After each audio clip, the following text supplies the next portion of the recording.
आज हम लोग आज का सेशन हम लोग शुरू करते हैं। सभी को मेरा मृदुल प्रणाम।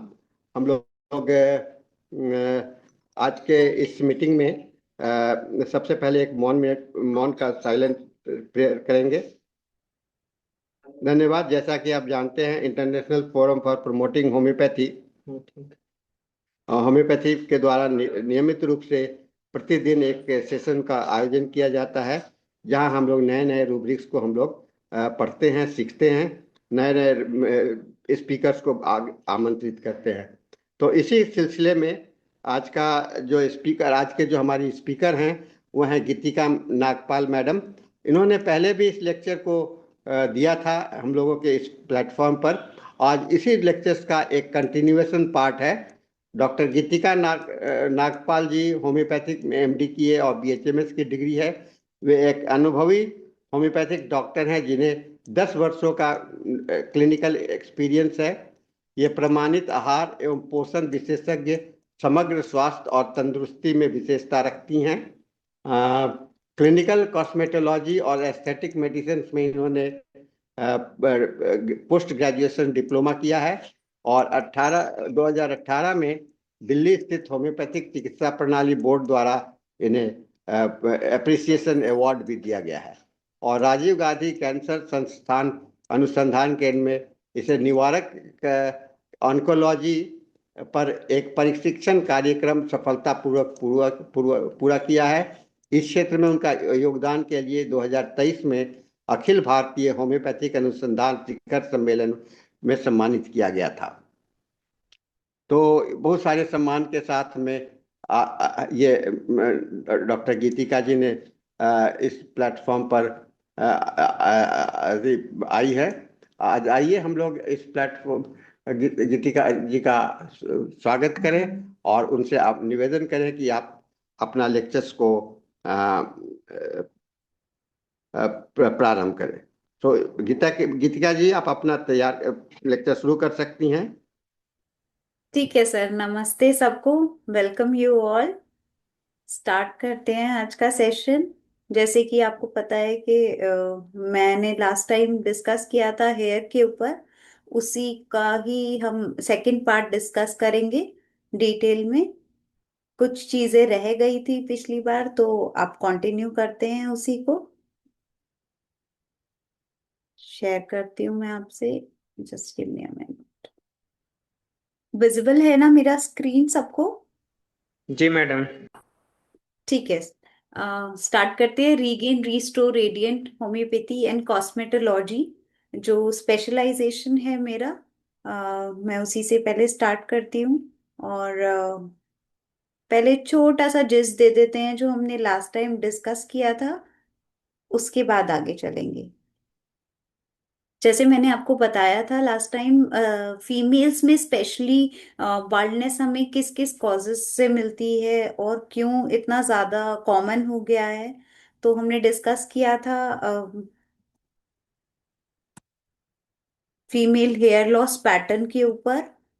और मैंने आपको प्रोसेस भी बताया था इसका। 4 फेजेस में शेडिंग होती है, एनागन, कैटागन, टीलोगन एंड एक्सोजन। ये सारे हमारे फेज हमने डिटेल में डिस्कस किए थे लास्ट टाइम। और types of hair, female hair loss बताया था मैंने आपको, जैसे कि जेनेटिक एलोपेशिया, टीलोजन एलोपेशिया, और ट्रैक्शन में बीच में जो टाइट बैंडेजिंग की वजह से होता है, साइकेट्रिकल एलोपेशिया बताया था। उसके बाद हमने डिस्कस किया था कि रूट कॉजेज क्या क्या हैं। जो ट्रिगरिंग फैक्टर्स होते हैं वो हार्मोनल, न्यूट्रिशनल डेफिशिएंसी या पोस्टपार्टम और मेनोपॉजल चेंजेस की वजह से होते हैं, या फिर स्ट्रेस में पर्सन बहुत ज्यादा रहता है, या कोई साइकोलॉजिकल ट्रॉमा हुआ हो, या फिर स्कैल्प ही खराब होती है कि कुछ कुछ पेशेंट में, जैसे कि सेबोरिक डर्मेटाइटिस का कंडीशन होता है। तो ये सब हम पहले डिस्कस कर चुके हैं। फिर हमने मिथ्स और फैक्ट्स भी डिस्कस करे थे कि बहुत एक्सेस वॉशिंग से और ऐसे कोई हेयर फॉल नहीं होता है, वो आपके वीकनेस की वजह से होता है, स्ट्रेस की वजह से होता है। फिर हमने डिस्कस किए थे स्कैल्प टेस्टिंग मेथड्स, जैसे कि फर्स्ट ट्राइकोस्कोपी, इससे हम जूम करके और आपके स्कैल्प को एनालाइज करते हैं बहुत डिटेल में कि आपका स्कैल्प हेल्दी है, अनहेल्दी है, फंगल इन्फेक्शन हो रहा है। हेयर पुल टेस्ट होता है इसके लिए टेस्टिंग मेथड में। थर्ड मैंने डिस्कस किया था स्कैल्प बायोप्सी के ऊपर भी, जो कि नॉन इन्वेसिव ट्रीटमेंट्स हैं ये। सिर्फ हम इससे जज कर पाते हैं क्या क्या हमें प्रॉब्लम्स आ रही हैं स्कैल्प में। या फिर स्कैल्प स्वैब टेस्ट भी करते हैं।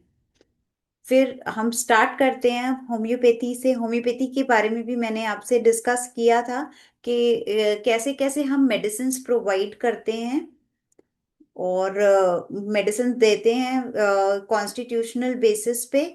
और कुछ मैंने वैसे ही आपसे डिस्कस करी थी, जो एक इंडिविजुअलाइज हम ट्रीटमेंट देते हैं, उसमें जो मेडिसिन्स यूज होती हैं, कॉमनली यूज होती हैं, जो सबसे ज़्यादा इफेक्टिव है हेयर पे, वो भी मैंने आपको मेडिसिन्स बताई थी। फिर हमने एक ऑयल इंट्रोड्यूस किया था जिससे बहुत अच्छे रिजल्ट मिले हैं हमें। ये क्लिनिक पे मैंने देखा है। तो मैंने आपसे ये भी डिस्कस किया था कि mother tincture arnica, jaborandi, chionanthus, rosmarinus, china and cantharis, including bhringraj, इनकी इक्वल क्वांटिटी लेके हम स्कैल्प को एक नरिशमेंट दे सकते हैं। इनके बेनिफिट्स डिस्कस किए थे। अब आते हैं हम केस स्टडीज पे। केस स्टडीज के बारे में हमने डिस्कस नहीं किया था, लास्ट टाइम रह गया था। सिर्फ ऊपर ऊपर से मैंने आपको बता दिया था। डिटेल से ये केस, मेरे पास केसेस आए थे, जो कि फर्स्ट केस था हेयर थिनिंग का। और ये देखिए इसमें स्कैल्प को हम एनालाइज करते हैं। ये है मतलब जो कहते हैं ना कि ये देखिए, मॉइस्चरी ग्रोथ ये की हमारे पास मशीन है, इससे हम स्कैल्प टेस्टिंग करते हैं। इससे पेशेंट को डिस्कस करते हैं आपके स्कैल्प में क्या क्या प्रॉब्लम्स आ रही हैं। और उसके बाद में हम आप स्कैल्प के बेसिस पे बाकी सारे सिम्टम्स लेके mental generals, lab investigation, totality बना के और रिपर्टराइज करके फर्स्ट डायग्नोस करते हैं। जैसे कि इस पेशेंट का टीलोजन एफ्लूवियम हमने डायग्नोस किया था। उसके बेसिस पे हमने मेडिसिन भी प्रिस्क्राइब करा है। प्रेजेंटिंग कंप्लेंट था इनका बहुत ज़्यादा हेयर थिनिंग हो रहा था, रिसीडिंग हेयर लाइन था, हेयर फॉल बहुत था आफ्टर गेटिंग वेट, और स्केलिंग थी विद वाइट डैंड्रफ, और ड्राइनेस बहुत ज़्यादा था। लेफ्ट साइड मोर प्रोमिनेंट था, राइट साइड थोड़ा सा कम था। मेंटल जनरल ये था कि रूट कॉज उनका मिला था कि फाइनेंशियल लॉसेस हुआ था उनको बहुत ज़्यादा, हस्बैंड को। उसके बाद से ये सारी चीजें शुरू हुई थी। इन्वेस्टिगेशंस में उनके पता चला था कि सीरम फेरिटिन जो लेवल है वो भी बहुत लो था। आयरन डेफिशिएंट था ये पेशेंट। और टोटालिटी के बेसिस पे हमने रिपर्टराइज किया था। तो ये आप देख सकते हैं बहुत ही डिटेल में। और ये हमने उनका सेशन दिया हुआ है, ये पीआरपी का सेशन होता है।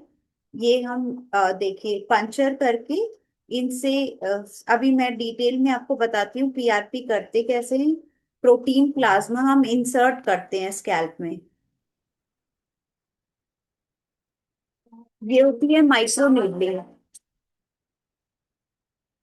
ये डर्मा पेन होता है, नीडल्स पंचर करी जाती है स्कैल्प में, और इसी में ही हम जो मदर टिंचर्स, मैं बिल्कुल purely homeopathic mother tinctures use करती हूँ इन पे इंसर्ट करने के लिए। कोई कॉस्मेटिक ट्रीटमेंट नहीं यूज करती हूँ। कुछ भी मेरा केमिकल बेस्ड वाला ट्रीटमेंट नहीं रहता है। नेक्स्ट आते हैं। ये सेकंड केस है। ये फीमेल है, 24 ईयर्स की, अनमैरिड है। इनका पीसीओडी का इशू भी था। और इनके स्कैल्प पे इरप्शंस थे, मार्जिन पे और फोरहेड पे।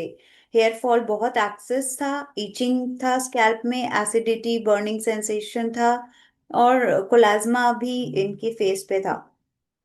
After work, after getting, after sweating ये एग्रवेट होती थी सारी चीजें। और लैब इन्वेस्टिगेशन में इनके भी आयरन डेफिशिएंसी ही मिली थी। आप देख सकते हैं हिस्ट्री, प्रेजेंटिंग कंप्लेंट। और इनका कंप्लेंट था कि जो ये हेयर फॉल इशू स्टार्ट हुआ था इनका, वो टाइफॉइड के बाद में स्टार्ट हुआ था। इनकी फैमिली हिस्ट्री भी रही है थायराइड की, डायबिटिक है, और मदर भी कोलेस्ट्रॉल हाइपर कोलेस्ट्रॉल बहुत हाई था इनका। पास्ट हिस्ट्री में टाइफॉइड था और यूटीआई इन्फेक्शन इनको रिकरेंट रहता था। उसके बेसिस पे इनका मेडिसिन भी गया है और हमने डायग्नोस किया था एंड्रोजेनेटिक एलोपेशिया। और ये माइक्रो नीडलिंग के सेशंस इन्होंने मेरे से लिए थे। इससे इनका स्कैल्प काफी इम्प्रूव हो गया था। और इनका डिटेल वैसे वेबसाइट पे भी हमारी अवेलेबल है, अगर आप रिव्यू देखना चाहते हैं तो आप उस पे भी जाके देख सकते हैं। नेक्स्ट केस मैं डिस्कस करती हूँ। ये देखिए, ये है एलोपेशिया एरियाटा का, टोटालिस है प्रॉपर इसमें। और बेल्ट स्पॉट्स आपको दिख रहे हैं, पैचेस में इनका हेयर लॉस था, हेयर फॉल था, साथ में इनको वर्टाइगो का इशू भी था। और पेशेंट बिल्कुल मतलब थक हार के आया था। वो कह रहे थे कि मैंने सारे ट्रीटमेंट ले लिए हैं, किसी से उन्होंने ऐसे ही पीआरपी का ट्रीटमेंट भी लिया था, जो कि उन्होंने केमिकल बेस्ड चीज दी थी। तो उससे हेयर गेन तो हुए उनके, पर उसके बाद जो हेयर लॉस हुआ वो ऐसा हो गया था, मतलब इतना एक्सेस में हो गया था कि पेशेंट रिलाई भी नहीं कर पा रहा था कि ट्रीटमेंट ठीक होगा भी या नहीं हो पाएगा। तो हमने होम्योपैथी मेडिसिन के साथ में ट्रीटमेंट का स्टार्ट किया था।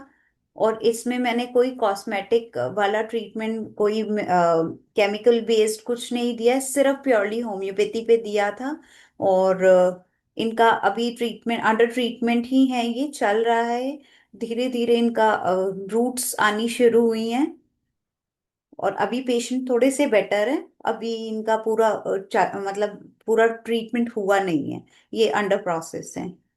बाकी इनका टोटालिटी यही था, बैल्डनेस, हेयर फॉलिंग, और बहुत हेयर फॉल की वजह से मतलब एक ग्रीफ में थे ये। और इनको राइट ट्रीटमेंट नहीं मिल पाया था, उस चक्कर में भी ये बहुत ज्यादा डिप्रेस थे। और ये प्रॉब्लम इनकी स्टार्ट हुई थी after her mother death and mother and father का डेथ के बाद। ड्यूरिंग कोविड दोनों की ही डेथ हो गई थी, तो सडनली शॉक वाली वो ट्रॉमा वाला कंडीशन आ गया था। उसके बाद से उनको हेयर इशू स्टार्ट हो गया था। नेक्स्ट केस है, ये 36 इयर्स फीमेल का है। इनको एक्सेस में हेयर फॉल था आफ्टर वॉशिंग, हेयर थिनिंग था। ये इनका जो स्टार्ट हुआ था, ये इनकी डिलीवरी ऑफ द चाइल्ड के बाद स्टार्ट हुई थी इनकी हेयर इशू। देखिए, ये रिसीडिंग हेयर लाइन एक तरह से कहते हैं जिसे, आप देख सकते हैं इमेजेस में, ये ट्रैक्शन एलोपेशिया है। इसे कहते हैं ट्रैक्शन एलोपेशिया, जो बहुत टाइट बैंड करते हैं और ध्यान नहीं देते हैं स्कैल्प पे, तो धीरे धीरे पतले हो जाते हैं। और आफ्टर डिलीवरी ऑफ चाइल्ड वैसे भी बहुत ज्यादा आयरन डेफिशिएंट हो जाता है पेशेंट, थोड़ा पोस्टपार्टम डिप्रेशन भी रहता है, जिसमें ये सारी प्रॉब्लम्स आ जाती है। तो हमने इनका टोटालिटी लिया, कंप्लेन स्टार्ट हुआ था delivery of the child, excessive hair fall after washing, और स्कैल्प बहुत ही ज्यादा ऑयली था इनका। इनका डायग्नोसिस हुआ था ट्रैक्शन एलोपेशिया। अब बात करते हैं, बहुत सारे क्वेश्चंस आते हैं हमारे दिमाग में कि क्या प्रॉब्लम्स चलती रहती हैं, या फिर हम कैसे इनको हील कर सकते हैं। तो पहला क्वेश्चन होता है जैसे why I am losing so much of hair suddenly. तो जैसे कि सिचुएशंस आ जाती हैं, sudden hair fall can be alarming. एक तो हम ध्यान नहीं देते हैं, जो न्यूट्रिशनल डेफिशिएंसीज की वजह से हो रहा है, या हार्मोनल शिफ्ट्स हो रहे हैं फीमेल में, सबसे ज्यादा जो मिलता है, क्रैश डाइटिंग करने लग गए हैं आजकल लोग, उसकी वजह से भी हम डेफिशिएंट हो जाते हैं, जो न्यूट्रिशनल पूरा हमारा पैक नहीं हो पाता, सिर्फ एक्सेस ऑफ प्रोटीन लेते हैं। या फिर कोई इलनेस आ जाती है, सपोज कि डेंगू, टाइफॉइड या कोविड की कंडीशन थी जैसे कि, या वैक्सीन के बाद भी ऐसा हुआ है जो इन पेशेंट्स में। तो इसमें हमारी मेडिसिन बहुत अच्छा काम करती हैं। और सेकंड क्वेश्चन आता है जैसे, is here fall after pregnancy is normal? So it is very natural condition that postpartum के टाइम पे टीलोजन एफ्लूवियम जो होता है ड्रॉप हो जाता है, हॉर्मोन्स ड्रॉप होते हैं ड्यूरिंग प्रेगनेंसी, तो बहुत हाई होता है हमारा ईस्ट्रोजन एंड प्रोजेस्टेरॉन लेवल।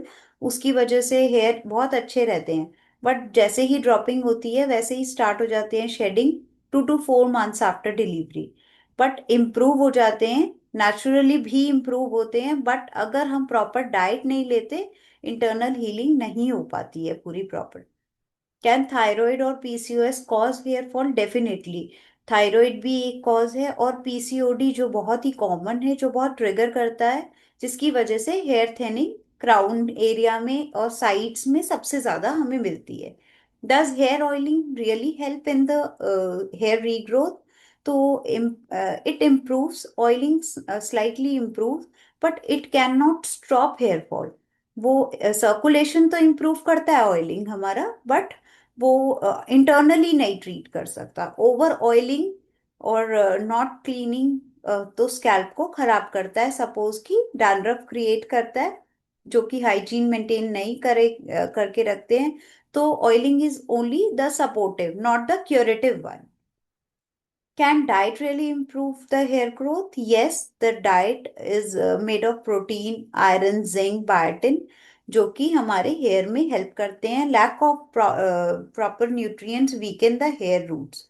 जो हमारी हेयर की रूट्स को वीकन करते हैं वो होता है कि हमारा न्यूट्रिशन अमाउंट बहुत लो जा रहा है।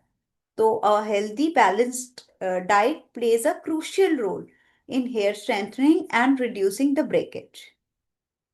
ऐसे ही कुछ क्वेश्चंस हैं। अब आते हैं हम जो असेंशियल हमारे ब्लड टेस्ट रिक्वायर्ड होते हैं हेयर के लिए। तो ये सबसे ज्यादा इम्पोर्टेंट है, जिसको नोट डाउन करने हो ये नोट डाउन भी कर सकते हैं आप लोग, कि हमारा फीमेल हेयर लॉस जो इवैल्यूएशन करते हैं हम किस बेसिस पे कर पाते हैं, ताकि हमें राइट डायग्नोसिस मिल सके।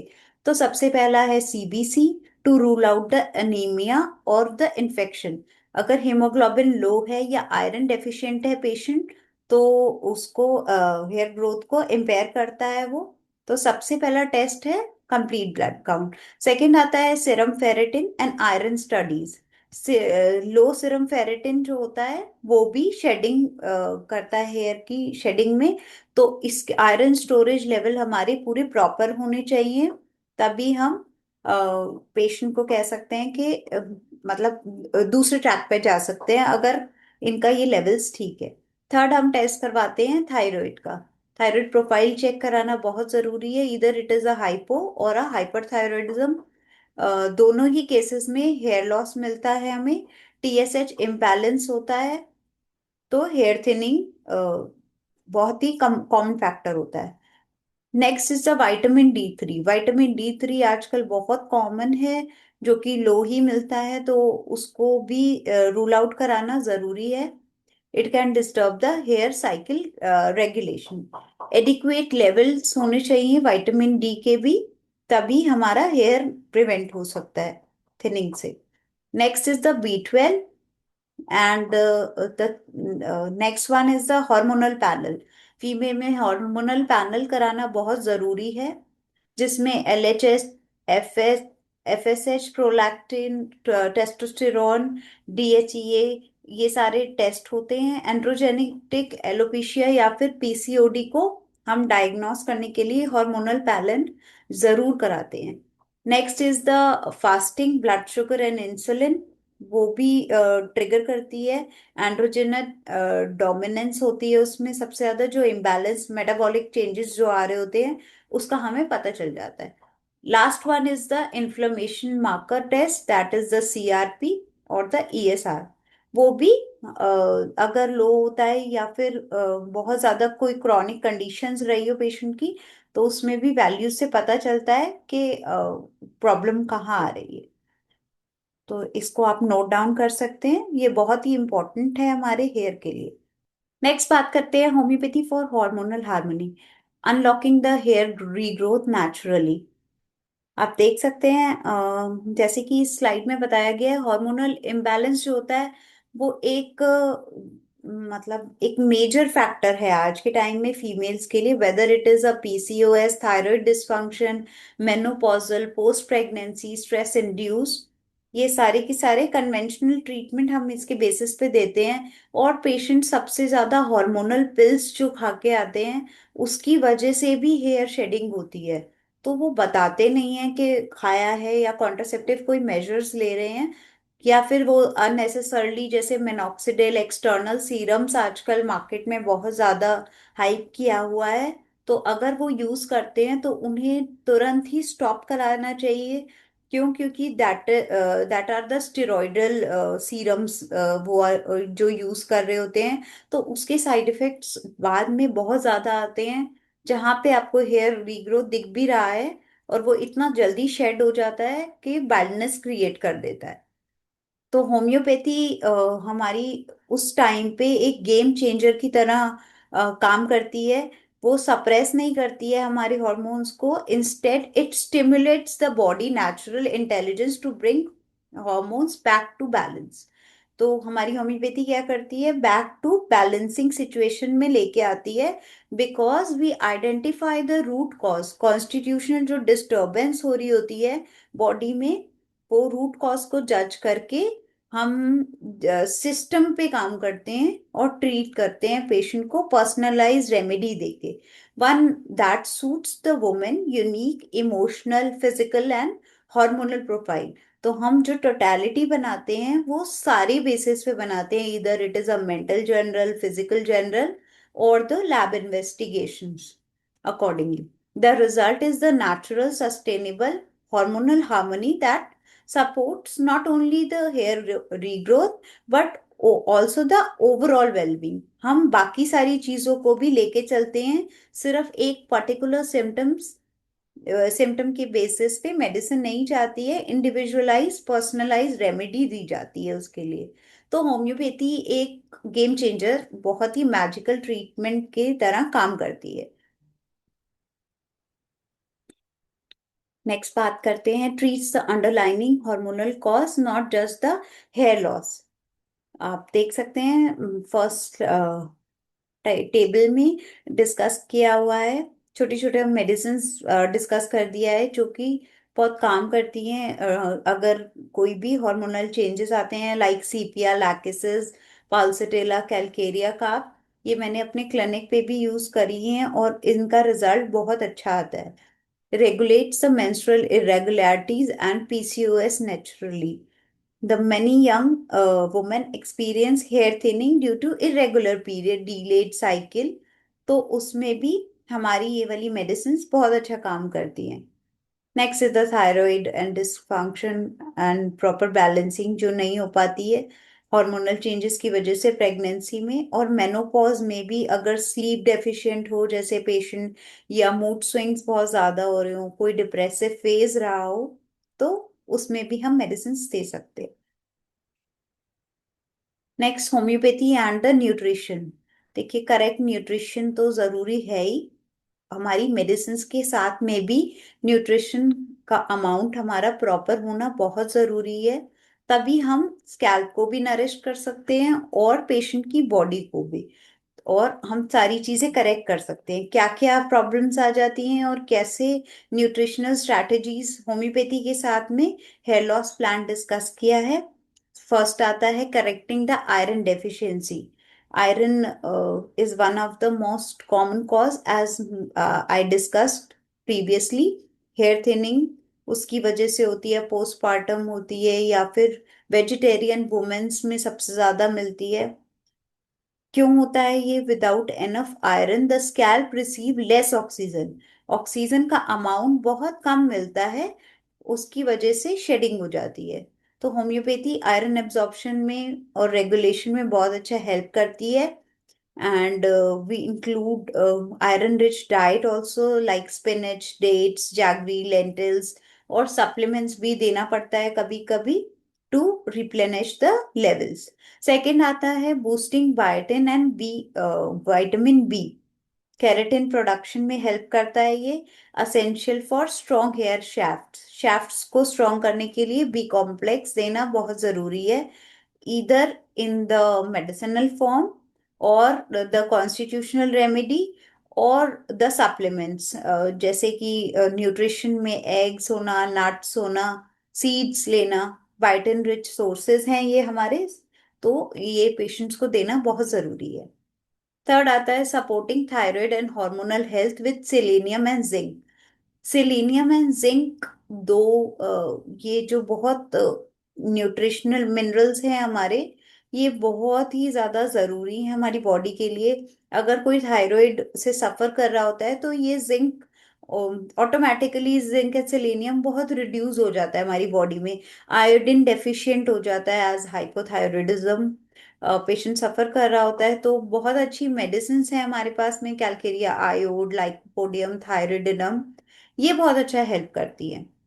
नेक्स्ट आता है ensuring adequate protein intake. Proper protein intake होना बॉडी में बहुत जरूरी है, जो कि मेडिसिन के साथ में काम करता है।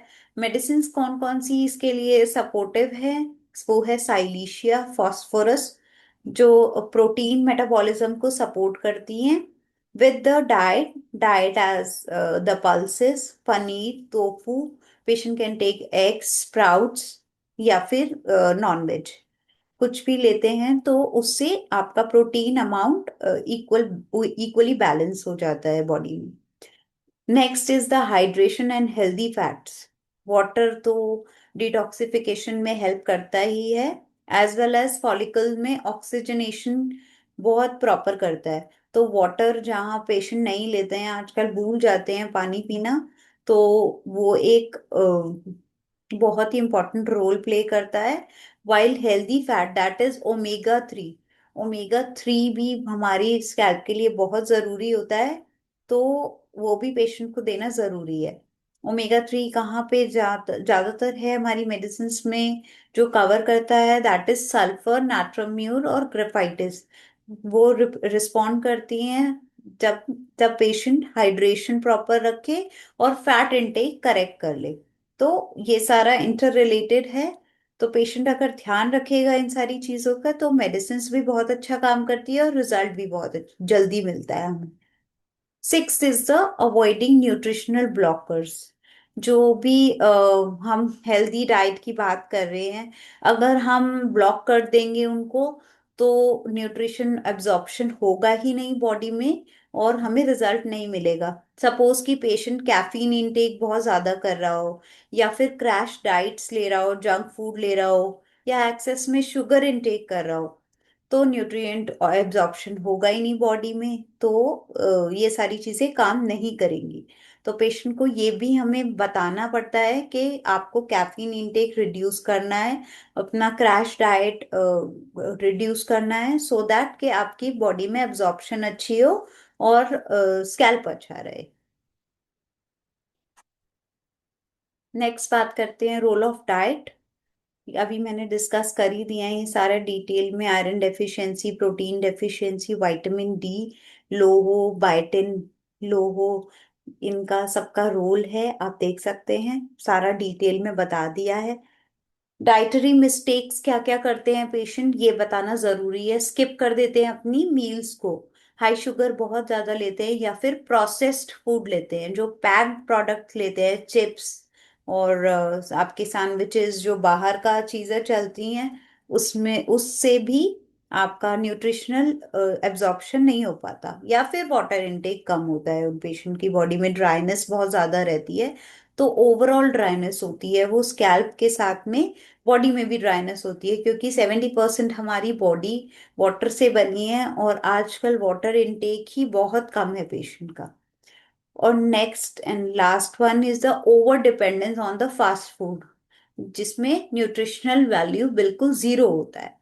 तो पेशेंट को ये बताना चाहिए कि आप फास्ट फूड ना लें, बिकॉज इसका न्यूट्रिशनल वैल्यू कुछ नहीं है, आपकी बॉडी में कुछ नहीं पहुंच रहा है। तो राइट गाइडेंस देना हमें इसके साथ में बहुत जरूरी है।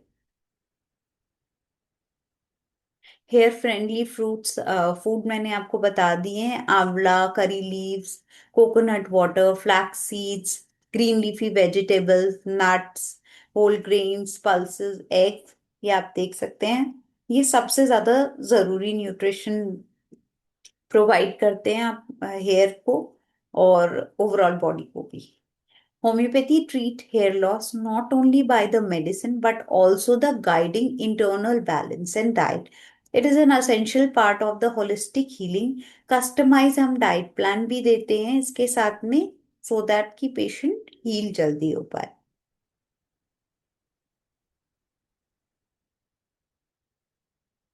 Hair fall isn't always caused by a physical condition.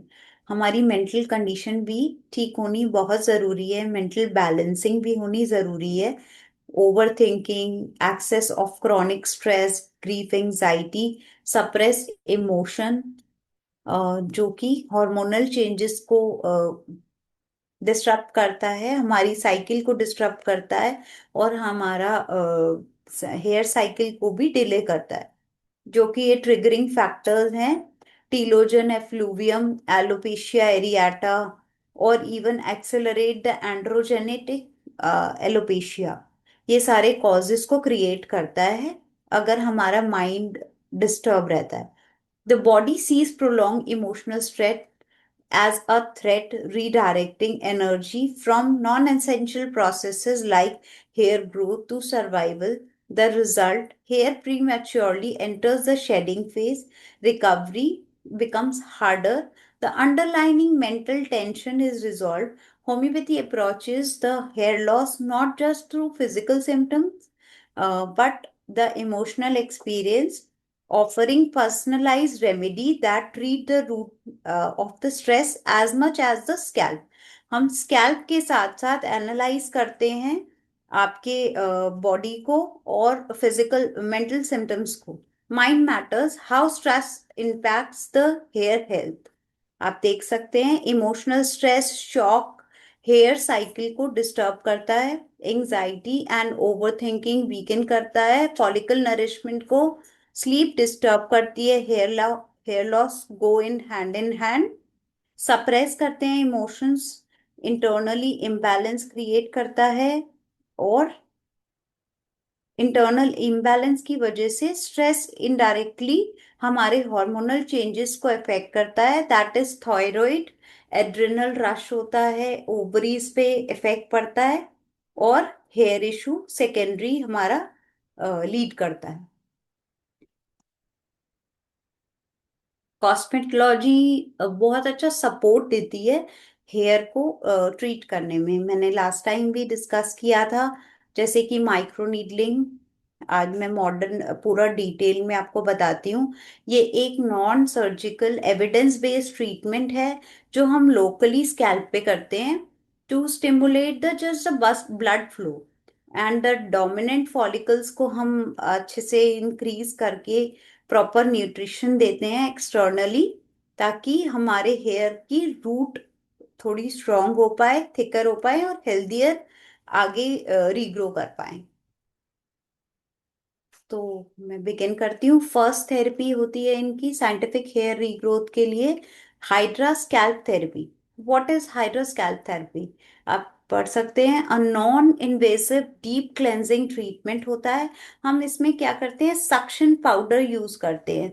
Suction powder से एक्सफोलिएशन करके और स्कैल्प को डिटॉक्स करते हैं, मतलब कि डिटॉक्सिफिकेशन इन द सेंस जो ऊपर की स्कैल्प है उसको हटा के, ताकि फ्रेश स्कैल्प हम वापस से जनरेट कर पाए। छोटे छोटे पंचर्स भी होते हैं इसमें, आगे मैं आपको बताऊंगी, माइक्रो नीडलिंग जिसे कहते हैं। तो इसे हम ट्रीट क्या क्या करते हैं, ऑयली स्कैल्प को ट्रीट करते हैं, स्टिकी अगर स्कैल्प हो, जैसे कि सेबोरिक डर्मेटाइटिस कहते हैं जिसे, रिकरेंट डैंड्रफ की टेंडेंसी हो या फ्लेकीनेस हो रही हो, जैसे झड़ता है जो आपके क्लोथ्स पे दिखता है यूजुअली पेशेंट्स के, इचिंग बहुत ज्यादा रहती है जिनको इरिटेशन रहती है, और hair fall due to follicle suffocation जहां पे पोर्स ही ब्लॉक्ड होते हैं। ये बेनिफिट क्या देता है, ओपन क्लॉग फोर्स रूट्स में बेनिफिट देता है, ये स्कैल्प को ऑक्सीजन प्रोवाइड करता है और फंगल एक्टिविटी को रिड्यूस करता है। इसके स्टेप्स हैं ये, वैसे जानने जरूरी नहीं है, आप रीड कर सकते हैं इसे। नेक्स्ट मैं बताती हूँ इसके सेशंस, 4 to 6 सेशंस देते हैं हम। और इसमें जो थोड़ा सा जैसे रेडनेस टिंगलिंग सी सेंसेशन होती है, बट 10 to 30 मिनट्स के बाद ये वापस से सेव हो जाता है, वापस से रिवर्स हो जाता है, नॉर्मल हो जाती है आपकी स्कैल्प। आप वॉश कर सकते हैं, आप रेगुलर जो भी अपने ट्रीटमेंट करते हैं शैम्पू कर सकते हैं। Next is the micro needling. इसमें छोटे छोटे पंचर्स करते हैं हम। हेयर थिनिंग जहाँ पे मिलती है हमें, रूट्स जहाँ वीक होती हैं, जैसे कि अर्ली एंड्रोजेनेटिक एलोपेशिया जहाँ मिलता है, या फिर फीमेल्स में जो पोस्टमार्टम हेयर फॉल मिलता है, उसमें हम माइक्रो नीडलिंग का यूज करते हैं। इसमें जैसे जो मैंने बताया, मदर टिंचर्स मैं इंसर्ट करती हूँ। पहले एंटीसेप्टिक यूज किया जाता है इसमें, और उसके बाद पंचरिंग स्टार्ट करके हेयर सीरम को इंसर्ट किया जाता है। इसके सेशंस भी गैप लेके होते हैं, मंथली होते हैं या 15 डेज के गैप पे होते हैं, क्योंकि इसमें थोड़ी सी रेडनेस और बर्निंग सेंसेशन होती है, तो अ, थोड़ा हीलिंग में उसमें टाइम लगता है। और इस टाइम पे हम अवॉइड करने के लिए बोलते हैं ऑयल और कोई भी केमिकल्स। नेक्स्ट आता है low level laser LED helmets आते हैं आजकल, आपने देखा भी होगा। जैसे एलईडी लाइट्स को लगा के और उससे ऑक्सीजन थेरेपी दी जाती है, एक तरह से नरिशमेंट के लिए होता है ये, जो कि सबसे ज्यादा पेशेंट्स में होता है जो स्ट्रेस में रहते हैं, या लाइफस्टाइल ही उनका ऐसा है, या स्लीप साइकिल डिस्टर्ब रहती है जिनकी, उसमें ज्यादा शेडिंग मिलती है। या फिर कोई प्रॉपर कोई ऐसे पास्ट हिस्ट्री में इलनेस रह गई हो, सपोज कि कोविड का कोई वो रह गया है, जैसे पास्ट में कोविड इन्फेक्शन हुआ है या टाइफॉइड इन्फेक्शन हुआ है, उसमें हम ये लो लेवल लेजर दे सकते हैं। नेक्स्ट इज अ पीआरपी, ये डिटेल वाला सेशन है। इसमें हम क्या करते हैं, PRP is the protein rich plasma, जो कि आपके ब्लड से ही एक्सट्रैक्ट की जाती है प्रोटीन। उसको सेंट्रीफ्यूग करके मशीन में हम एक स्पीड मेंटेन करी जाती है, उससे आपका प्रोटीन प्लाज्मा एक्सट्रैक्ट करके आपकी स्कैल्प में इंसर्ट करते हैं थ्रू इंजेक्शन, जैसे कि मैंने पीछे दिखाया था आपको। वो येलोइश पार्ट अलग कर लेते हैं और आपका ब्लड पार्ट अलग रह जाता है। इसके भी सेशंस होते हैं अलग अलग, ये ईयरली बेसिस पे सारी चीजें होती हैं। Next one is the stem cell और द पेप्टाइड हेयर थेरेपी।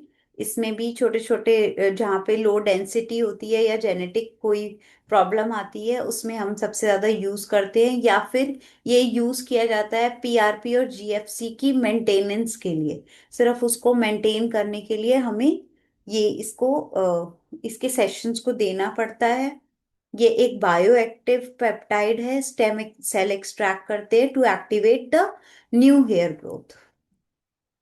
इसके भी सेशंस होते हैं। इसको ट्रीटमेंट देने के बाद में स्कैल्प को क्लीन रखना होता है, और मेडिकेटेड शैम्पू ही यूज किया जाता है, और प्रॉपर स्लीप चाहिए होती है। पेशेंट को केमिकल और हार्श केमिकल और शैम्पूस को अवॉइड करने के लिए, कलरिंग को अवॉइड करने के लिए, स्ट्रेटनिंग जो कैरेटिन आज का ट्रीटमेंट चल रहा है उन सबको अवॉइड करने के लिए कहा जाता है।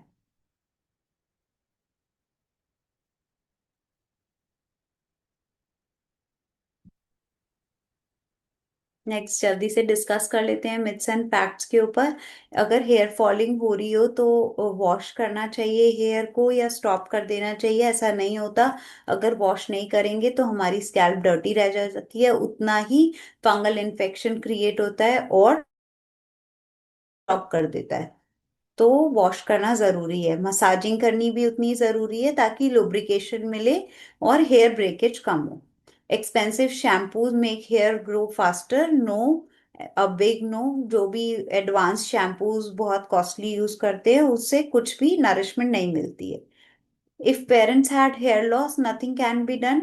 जेनेटिक जो चीजें हैं उनको रिवर्स करने में थोड़ा टाइम लगता है, पर मेडिसिन से और कॉस्मेटोलॉजी से, मॉडर्न कॉस्मेटोलॉजी से हम इसे रिवर्स कर सकते हैं। Once a hair is lost can never be grow back, ऐसा नहीं है। We can grow back with these of treatments, micro needling, laser, PRP, peptides. The dead follicles जहाँ पे होते हैं वहां पे हम नहीं कर सकते। इंटरनली हीलिंग होनी बहुत जरूरी है according to homoeopathy focus on the internal terrain of the body. It views hair fall not an isolated problem but a single sign of disturbance. जहाँ जहाँ होम्योपैथी काम करती है ये पॉइंट्स मैंने डिस्कस किए हैं, जैसे कि stress, anxiety, grief trigger, auto immune tendencies, nutritional imbalance. Homeopathy stop करती है हेयर लॉस को और इम्प्रूव करती है हेयर रिपेयर में, रीग्रो में और मेंटेन करने में. कॉस्मेटोलॉजी जो करती है वो सिर्फ सपोर्ट करती है हमारी चीजों को मेंटेन करने में. किसी किसी फेज में काम करती है, लाइक एनागन फेज में. कॉस्मेटोलॉजी के जो थेरेपीज हैं, पीआरपी, माइक्रोनीडलिंग, ये डायरेक्टली वर्क करती है और ब्लड सप्लाई को बढ़ाती है और न्यूट्रिशन प्रोवाइड कर सकते हैं. But these treatments are non surgical, evidence based, proper safe treatment है ये. इंटरनल थेरेपीज हैं, ये हम अच्छे से प्रोवाइड कर सकते हैं, इसका कोई भी बैड इफेक्ट नहीं है. These are the safe, non-surgical, evidence-based intervention in the evolving world of hair loss treatments. Safety, sustainability, scientific credibility have become more important than ever with the increasing awareness among women. The risk of hormonal medication, synthetic application, surgical hair transplant, जैसे कि अभी आपने बीच में news भी सुनी होगी, hair transplant से भी प्रॉब्लम्स आने लगी थी. तो अगर जो पेशेंट हेयर ट्रांसप्लांट नहीं कराना चाहते, उसके बैड इफेक्ट्स बहुत ज्यादा हैं. तो ये नेचुरल रीजेनरेटिव चेंजेस क्रिएट करती है. तो पेशेंट्स को हम इसे रिकमेंड कर सकते हैं अलोंग विद आर होम्योपैथी. तो ये इंटरनल हीलिंग भी करती है और हेयर रीग्रो में हेल्प करती है विदाउट एनी साइड इफेक्ट्स.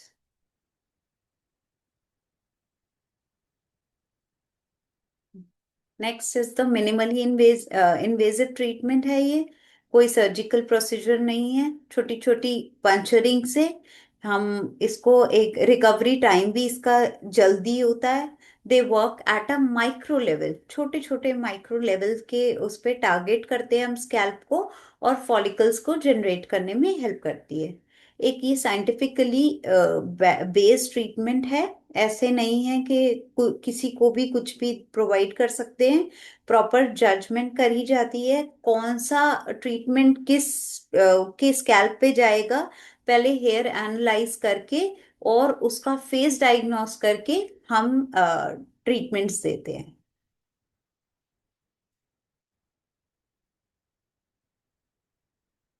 इसमें कोई भी हार्मोनल मैनिपुलेशन नहीं है, ना ही सिस्टमिक ड्रग डिपेंडेंसी है. हमको इसमें कोई भी ड्रग डिपेंडेंसी नहीं होती. कुछ भी मेडिसिन एक्स्ट्रा नहीं दी जाती, सिर्फ होम्योपैथी बेस्ड है इसका. और one of the biggest concern ये रहता है पेशेंट्स का कि कोई वेट गेन तो नहीं हो जाएगा, या कोई साइड इफेक्ट तो नहीं होगा, या साइकिल्स प्रॉब्लम तो नहीं करेंगी. तो ऐसा कुछ भी नहीं होता. जो उनकी मेडिसिन चल रही है, जहाँ पे डेफिशिएंसी होती है या फिर रूल आउट करके जो जो प्रॉब्लम पेशेंट सफर कर रहा है, उसी के बेसिस पे ये ट्रीटमेंट दिया जाता है. इसमें रिस्क फैक्टर बहुत ही कम है. डायबिटिक पेशेंट को थोड़ा सा बस चेक करना पड़ता है. अदरवाइज थायराइड के पेशेंट हो या फिर बीपी के पेशेंट हो, उनको भी हम इसमें मेडिसिन देके तो मेंटेन करके और रिस्क इन्फेक्शन को मतलब रिड्यूस करके, जहाँ पे स्कारिंग बहुत जल्दी नहीं होनी है वहां देके और ट्रीट कर सकते हैं. Thank you for joining regain, restore and radiate. आपको presentation, we hope you like it, and this is the end. कुछ भी क्वेरी होती है तो आप शेयर कर सकते हैं. Thank you ma'am, thank you so much. आज का जो आपका सेशन था बहुत ही अच्छा था. एंड ये जो आज के टाइम में हेयर लॉस स्पेशली फीमेल में ये बहुत ज़्यादा कॉमन है. बिल्कुल. ये और नेचुरली ज़्यादातर से जो फीमेल्स है वो iron deficiency and vitamin deficiency से सफ़र करती, because due to proteins and iron and diet factor also. Ma'am I think so आपके लिए क्वेश्चन है. हाँ जी, हाँ जी। आप चैट बॉक्स एक बार देख लीजिए। बस।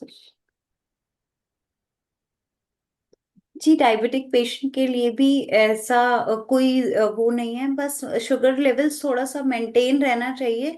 क्यों, इसमें ओवर पंचरिंग नहीं है, कोई इंजरी नहीं होती है पेशेंट को, तो उसमें भी, उस केसेस में भी हम बहुत इजीली दे सकते हैं। हम जो पंचरिंग करते हैं वो 20 to 30 मिनट्स में हीलिंग हो जाती है। सिर्फ एक्सटर्नल आपके डर्मल रीजन पे ही ये काम करता है। बहुत डीप नहीं जाते हैं हम इसमें। पीआरपी में थोड़ा सा हमें ध्यान देना पड़ता है कि शुगर लेवल्स मेंटेन रहे। माइक्रो नीडलिंग हम बहुत इजीली और सारे पेशेंट्स में दे सकते हैं, ऐसा नहीं है। सिर्फ स्कैल्प को जज करने की जरूरत रहती है।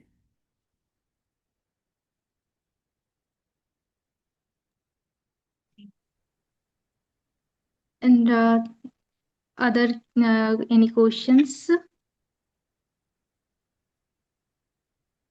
Okay.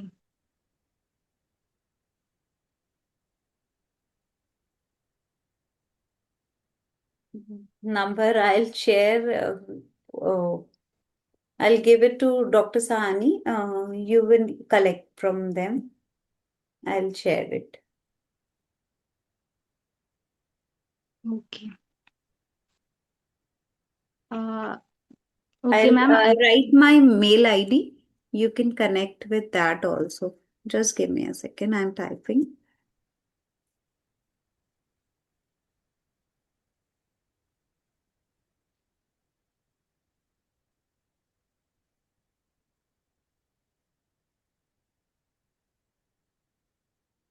नहीं, मैंने डिस्कस भी किया है। हेयर डाइज और कोई भी केमिकल ट्रीटमेंट, आप कोई भी केमिकल शैम्पूज जो हार्श केमिकल्स होते हैं वो आफ्टर थेरेपी नहीं यूज कर सकते।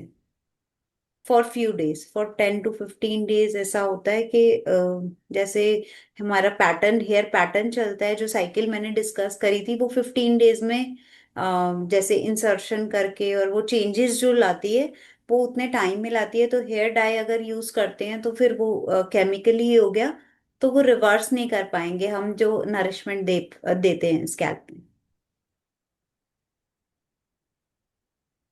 It will take around 15 days to reverse.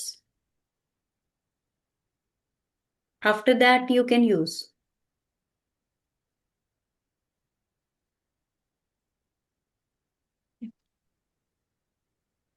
Okay, ma'am. We have 5 minutes. So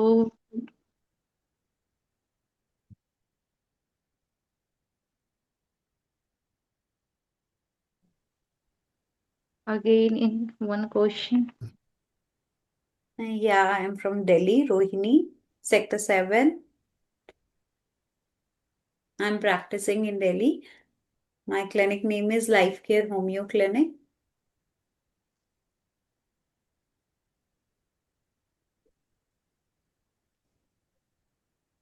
Okay, ma'am. So thank you so much for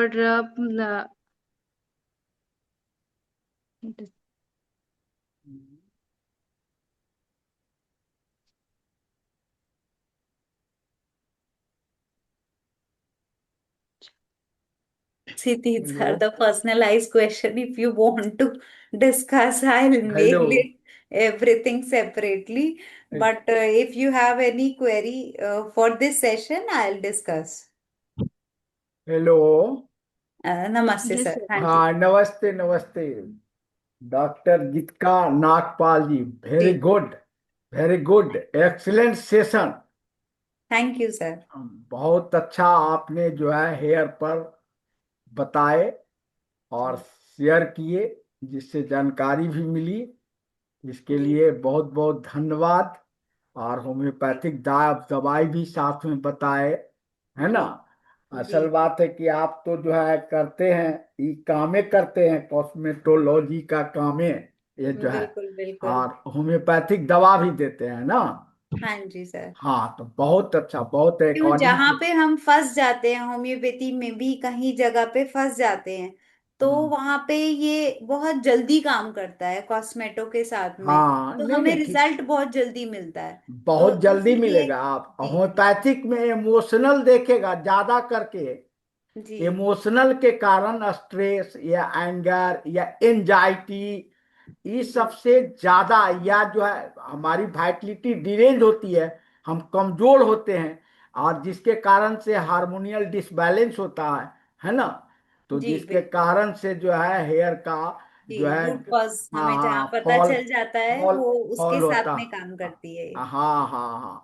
तो हमारा तो होम्योपैथिक वाइटल फोर्स पर काम करती है। वाइटल अब फोर्स। वाइटल फोर्स यदि स्ट्रांग है तो कोई भी बीमारी नहीं होगा, है ना। बिल्कुल बिल्कुल। चाहे आप जैसे, अब मालिक वीकनेस है तो एसिड फॉस से भी हम बहुत केस को जो है हम्म। ठीक करते हैं। बहुत कलकेरिया फॉस इम्पोर्टेंट है इसमें, जी कैल्शियम बहुत जरूरी है, कैल्शियम प्रोटीन, बहुत जरूरी, प्रोटीन का आयरन जो है बहुत बहुत, जरूरी है, आयरन फेरम प्रोटीन, यूज कर सकते हैं हाँ। साथ मानो में। जितना है इलेक्ट्रिकल डिसबैलेंस, यानी बिल्कुल। जो है क्षितिजल पावक गगन समीरा सूरज पृथ्वी जो भी है ये सब जो है उसका लेना है। हम लोग बैठे रहते हैं मोजा पहन के रूम में बंद करके, जिसके ऑक्सीजन कारण से, लेवल ही हाँ हाँ प्रॉपर नहीं हो हाँ, पाते हैं नहीं हो हमारे, तो पाता।